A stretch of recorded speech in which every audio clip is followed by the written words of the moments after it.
Hey guys, what's up? Chris here for BeerGameNation.com. Today, looking at a beer I haven't had in many, many years. I think I reviewed this in one of my first years. This is from Dogfish Head, 120-minute IPA, 16.5% alcohol by volume. A quote, ages well, right on the bottle. Picked this one up at craftcity.com. So this is one of those beers that really kind of defines Dogfish Head. Obviously, I'm sure you guys know they've got 60, 90, and 120, and this is the 60 and 90. I know the 60 is continuously hot for 60 minutes. I believe the 90 is as well. The 120 I don't think is, though. I'm not 100% sure on that. The alcohol kind of varies, but it's always very, very high. It does age well. It's more of like an American-style barley wine, to be completely honest, but they call it an IPA. So with that said, let me get to a glass so you guys know what it smells, tastes, give you the final verdict on the Dogfish Head 120. All right, guys, the aroma.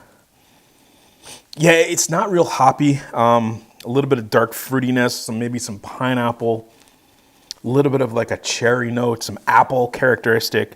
Definitely getting the booziness, but some sweetness on there as well. It just doesn't smell like an IPA. All right, guys, the taste. Cheers.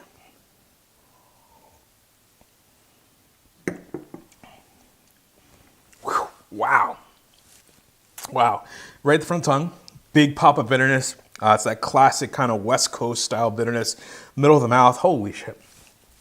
Middle of the mouth, caramel, dark fruits, definitely getting a little bit of a generic kind of lemony, orangey, citrus, kind of West Coast pininess in there as well, mixing with the maltiness. It's not overly malty, but it's definitely a more malt forward beer. It's 16.5%. I would expect that.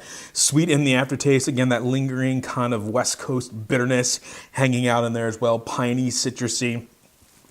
But the big elephant in the room is the booziness on this thing. It is just punches you in the face. Front of the tongue, middle of the mouth, back of the throat. It's just boozy, boozy, boozy. Super hot. You taste it. I mean, it tastes like 16.5%. I've had some higher ABV beers that don't taste like it at all. This one, you know, I mean, it even tastes even more. Very, very boozy to the point of taking away from the hoppiness, taking away from the overall construction of the beer. Yeah, wow. All right, guys, so the final verdict on the Dogfish Head 120, available now, 16.5%, craftcity.com. Guys, going to give this one give it like a C+. I think what hurts it is the fact they call it an IPA. I guess it kind of fits into the category as far as the like bitterness and kind of the hoppiness, the citrus notes, the pininess. It's very West Coast if you want to call it an IPA. But the booziness in this thing just kills any good element of this beer. The maltiness or the hoppiness, that's just straight up booziness. And I guess that's why they say it ages well. It does age well. I've had a few older bottles and it has held up well, which again kind of knocks it back to the American style barley wine category. But who knows? It's getting a C+ for me. It's an aggressive beer, and I think there's better ones out there. It's kind of a novelty at this point, I guess, really. But with that said, getting a C+ for me. Remember, folks, life's too short. Drink amazing beers. Cheers.